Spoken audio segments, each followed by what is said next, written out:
कामयाब किया और अपने लिए इंसाफ की मंजिलों को तय कर चुके। मेरा मानना यह है कि जो काम का आगाज हमारी बहन पल्लवी पटेल साहिबा के वालिद ने शुरू की थी, जनाब सोनेलाल पटेल साहब, उनके ख्वाबों को पूरा करने के लिए आज पल्लवी पटेल दिन रात मेहनत कर रही है। मेरे अजीज दोस्तों और बुजुर्गों, मैं आपके दरमियान में उत्तर प्रदेश में 2014 में आया था, 2017 में आया, 2022 के विधानसभा के चुनाव में हम आए। मैं पहले भी वही बात कहा और आज भी वही बात कहने जा रहा हूं कि मुझे आप सच्चाई को बयान करने दीजिए।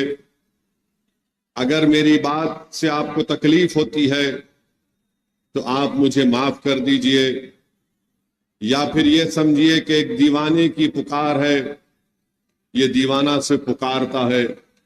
मगर मैं आपको सच्चाई बता रहा हूं, इस पार्लियामेंट की संसद फूलपुर है। यहां से पंडित नेहरू 3 मर्तबा के सांसद रहे, फिर बाद में ज्ञानेश्वर मिश्रा साहब रहे, विश्वनाथ प्रताप सिंह भी रहे। मुझे आप अपने दिल पर हाथ रखकर सोचिए, जवाब देने की जरूरत नहीं है। आपने सबको वोट दिया, मगर आज आपके पास क्या है बताइए?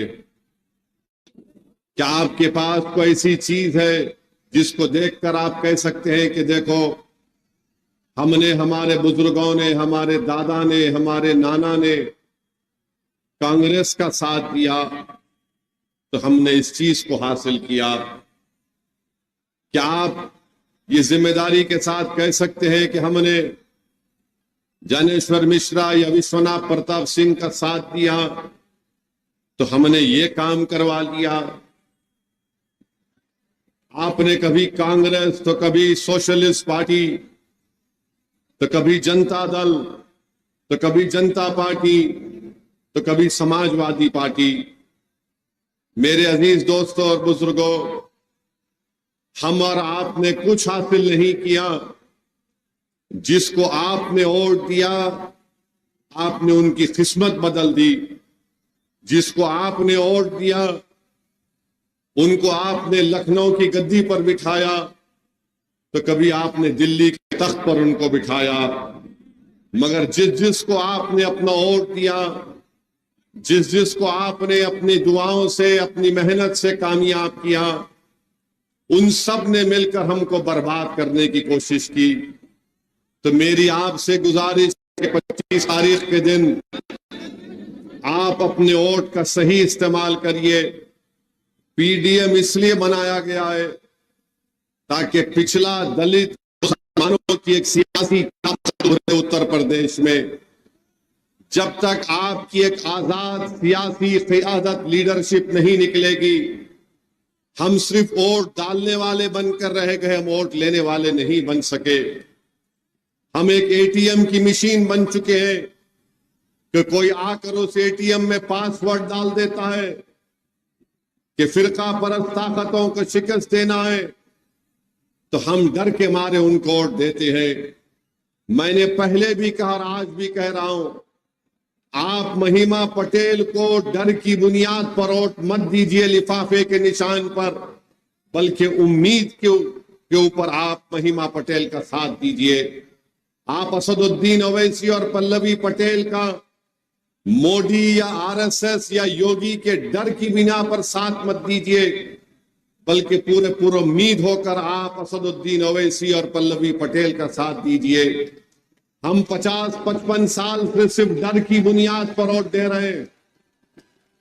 मैं आपसे बता रहा हूं कि आपको डरने की जरूरत नहीं है। उम्मीद की बुनियाद पर आप वोट दीजिए।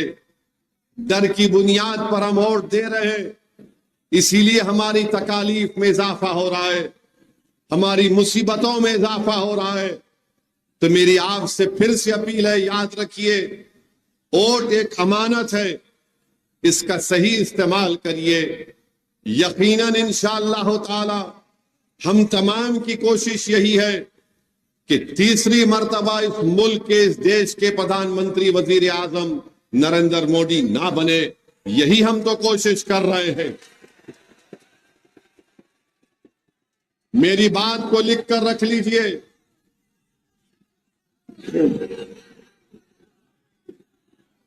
मेरी बात को लिख कर रख लीजिए। मेरे भाषण के बाद बहुत से लोग बोलेंगे कि नहीं ओवैसी अच्छा भाषण देता है, मगर क्या करेंगे, मजबूरी है, हमको समाजवादी पार्टी को वोट देना है। कितनी बार आप वोट देंगे समाजवादी पार्टी को, बताइए। 2014 के लोकसभा के चुनाव हुए, आपने बीजेपी को वोट नहीं दिया। क्या आपने बीजेपी को वोट दिया 2014 में, बताइए। 2017 के विधानसभा के चुनाव हुए, क्या आपने बीजेपी को वोट दिया? 2019 के लोकसभा के चुनाव हुए, क्या आपने बीजेपी को वोट दिया? 22 के विधानसभा के चुनाव हुए, आपने वोट दिया। मगर क्या अखिलेश बीजेपी को सत्ता में आने से रोक सके? जोर से बोलिए, रोक सके? अब ये बात आप सामने रखकर सोचिए। आज फिर आकर कह रहे कि हम बीजेपी को रोक देंगे। मैं आपको जिम्मेदारी के साथ कह रहा हूं, जब नतीजे आएंगे आप मेरी बात को याद रख लेना। इनमें ताकत नहीं है रोकने की बीजेपी को। ये नहीं रोक पाएंगे बीजेपी को। अगर बीजेपी को, आरएसएस को कोई रोक सकता है तो पिछड़ा, दलित और मुसलमान जब एक जगह जमा होंगे वही रोक सकते हैं। अखिलेश यादव जो सियासत क्या करते हैं, भाई साहब सुन लीजिए, सुन लीजिए। मैं आपकी जज्बात की कदर करता हूं, सुन लीजिए। मैं बहुत दूर से आया हूं। अखिलेश यादव जो सियासत करते हैं, क्या करते हैं? बोलते हैं कि एमवाई की सियासत करता हूं। फिर कहते हैं कि उन्होंने पीडीए बनाया, और ए का मतलब कुछ भी ले लेते हैं। मगर अखिलेश यादव सिर्फ और सिर्फ यादवों की भी नहीं बल्कि अपने परिवार की सियासत करते हैं। आज उनके परिवार से कितने लोग पार्लियामेंट का इलेक्शन लड़ रहे हैं, बताइए। और वो बात करते हैं कि मुसलमानों के दरमियान में जाकर कहते हैं कि हम आपके साथ खड़े हैं। कितना टिकट आपने दिया उनको? मेरे अजीज दोस्तों और बुजुर्गों, याद रखिए, आपको बेवकूफ बनाया जा रहा है। सिर्फ आपका वोट हासिल करने के लिए आपके सामने आकर दिल फरेब बातें की जाती हैं ताकि आपके दिल को खुश कर दिया जाए। बताइए, आज उत्तर प्रदेश में बुलडोजर किस पर इस्तेमाल होता है? बुलडोजर किस पर इस्तेमाल होता है, बताइए। क्या आपने कभी सुना अखिलेश को बुलडोजर के खिलाफ बोलते हुए? इसी फूलपुर से आपने मरहूम अतीक को कामयाब किया था। कोर्ट ने उनको सजा दी जरूर। उनके हाथ में हथकड़ियां थी। सारी दुनिया के सामने, टीवी चैनल के सामने अतीक को गोली मार दी गई। बोलो वोट डालने वाले, मैं समाजवादियों से पूछ रहा हूं कि क्या तुम्हारा नेता अतीक का नाम ले सकता है? नाम नहीं ले सकते। नाम किसने लिया? असदुद्दीन ओवैसी ने कहा कि हां, कोर्ट ने जरूर उनको सजा दी है, मगर उनका कत्ल हुआ है। कैसे कत्ल हुआ, बताओ। मेरे भाई याद रखो मेरी इस बात को। कोई गारंटी नहीं ले सकता कि इस दुनिया में मैं और तुम कब तक रहेंगे, मगर मेरी एक एक बात को याद रखना। अगर आप दलित समाज के साथ, पिछड़ा समाज के साथ हम नहीं खड़े होंगे तो या तो हमको स्लो पॉइजन देकर खत्म कर दिया जाएगा, या फिर ऐसे ही हमको तकालीफ में अपनी जिंदगी को गुजारना पड़ेगा, जिसमें कोई इज्जत नहीं होगी, जिल्लत होगी रोज। और उसकी वजह किसी हद तक हमारी भी है कि जिस पर हमने भरोसा किया, नेहरू से लेकर अब तक, इन्होंने हमारे लिए क्या किया, बताओ। मेरी लड़ाई सिर्फ इसी बुनियाद पर है कि तुम मुझसे वोट हासिल करना जानते हो, मगर जब बुलडोजर आकर मेरा घर तोड़ दिया जाता तो तुम वहां पर नजर नहीं आते। जब एनकाउंटर के नाम पर झूठी गोलियां दाग दी जाती हैं, तुम्हारी जबानें बंद हो जाती हैं। जब CAA का कानून भारत की पार्लियामेंट में पास किया जा रहा था तो तुम गूंगे और बहरे बनकर बैठे थे। ट्रिपल तलाक का गलत कानून बनाया जा रहा था तो जो लोग आज इलेक्शन में आकर तुमसे कह रहे हैं कि हम तुम्हारे मसीहा हैं, उनको कोई फिक्र नहीं थी। जब 2019 जुलाई में अमित शाह ने, नरेंद्र मोदी ने UAPA के कानून को और गंदा कर दिया, किसने तायीद की? कांग्रेस ने तायीद की। उठाकर देख लो पार्लियामेंट का रिकॉर्ड।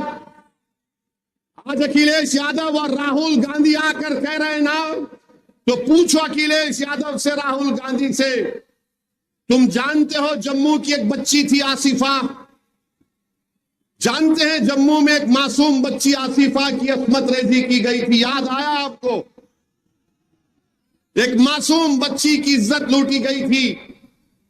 और जब वहां की पुलिस ने उन जालिमों को गिरफ्तार किया तो उन जालिमों की गिरफ्तारी के खिलाफ जिसने धरना दिया वो आज कांग्रेस का उम्मीदवार है, वो आज कांग्रेस का उम्मीदवार है।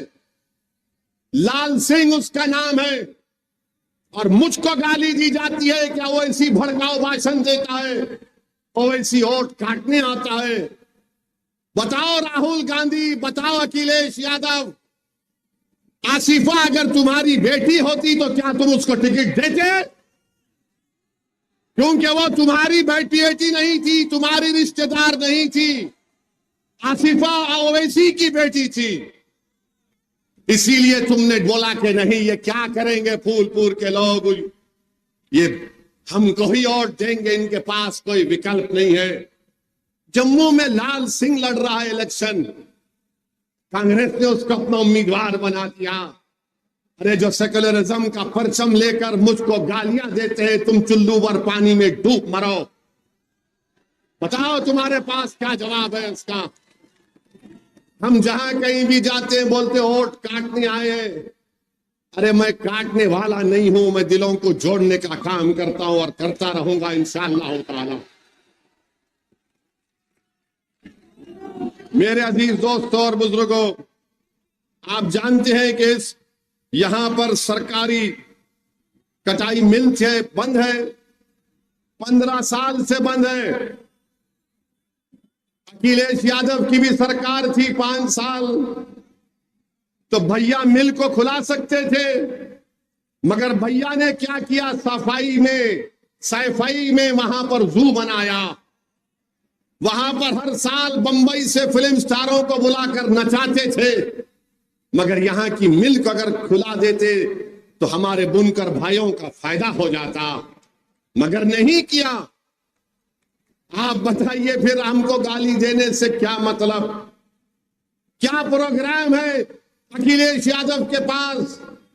बीजेपी को रोकने के लिए कोई प्रोग्राम नहीं है।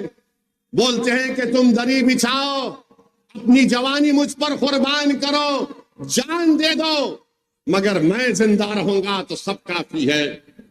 अखिलेश यादव के परिवार के लोग, उनकी भाई की पत्नी बीजेपी में है, आज इनके रिश्तेदार बीजेपी में है, मगर वो सेक्युलर हो जाते और ओवैसी कम्युनल हो जाता है। मैं बार बार आपसे कह रहा हूं, मगर आप मेरी बात माने या ना माने, जब तक अल्लाह मुझे जिंदा रखेगा मैं आपके दरमियान में आता था और आता रहूंगा। आप मुझे वोट दे या ना दे,